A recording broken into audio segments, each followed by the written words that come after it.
ನಮ್ಮ ಸಮಸ್ಯೆಗಳನ್ನ ನೀವು ಕಿತ್ತಾಕ್ತೀರಿ ಅಂತಂದ್ರೆ ಅಂತ ಒಂದು ಸರ್ಕಾರಗಳು ನಮ್ಗೆ ಏನಕ್ಕೆ ಬೇಕು?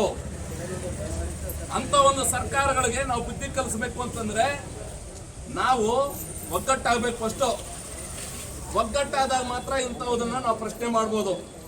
ಮತ ಕೇಳಕ್ ಬರ್ತಾರೆ.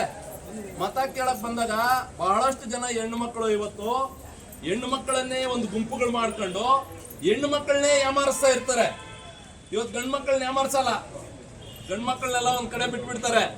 ಹೆಣ್ಣು ಮಕ್ಕಳನ್ನ ಏನು ಮಹಿಳಾ ಸಂಘಗಳು ಅಂತ ಹೇಳಿ ಕಟ್ಕೊಂಡು ಮಹಿಳಾ ಸಂಘಗಳ ಮಧ್ಯದಲ್ಲಿ ನಿಮಗೆ ಹಣ ಕೊಡ್ತೀವಿ, ಸೀರೆ ಕೊಡ್ತೀವಿ, ಮುಗುನತ್ ಕೊಡ್ತೀವಿ, ಅದ್ ಕೊಡ್ತೀವಿ, ಇಟ್ ಕೊಡ್ತೀವಿ ಅನ್ನೋಷ್ಟೊತ್ತಿಗೆ ನೀವೆಲ್ಲ ಯಾಮಾರೋಗಿರ್ತೀರಿ.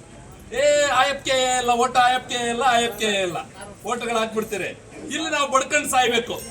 ನೀವು ಓಟ್ ಹಾಕೋದು ನಿಮ್ ಪರವಾಗಿ ನಾವು ಬಡ್ಕೊಂಡು ಸಾಯೋದು ಅಲ್ವಾ?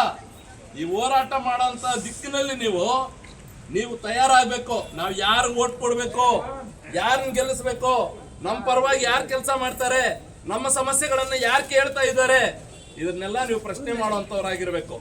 ಅವತ್ತು ಅಲ್ಲಿ ನೀವು ಇಂಥವನ್ನ ಇದು ಮಾಡಬೇಕು. ಇವತ್ತು ನಾವಿಲ್ಲಿ ಬಂದು ಇಷ್ಟು ಜನ ನಾವು ನಿಂತಿದ್ದೀರಿ ಅಂದ್ರೆ, ಇಷ್ಟು ಜನ ಹೆಣ್ಣು ಮಕ್ಕಳು ಬಂದಿದ್ದೀರಿ ಅಂದ್ರೆ ಇಷ್ಟೇ ಅಲ್ಲ, 11,000 ಚಿಲ್ಲರೆ ಇವತ್ತು ಪೆನ್ಷನ್ಗಳನ್ನ ನಿಲ್ಸಾಕಿದ್ದಾರೆ.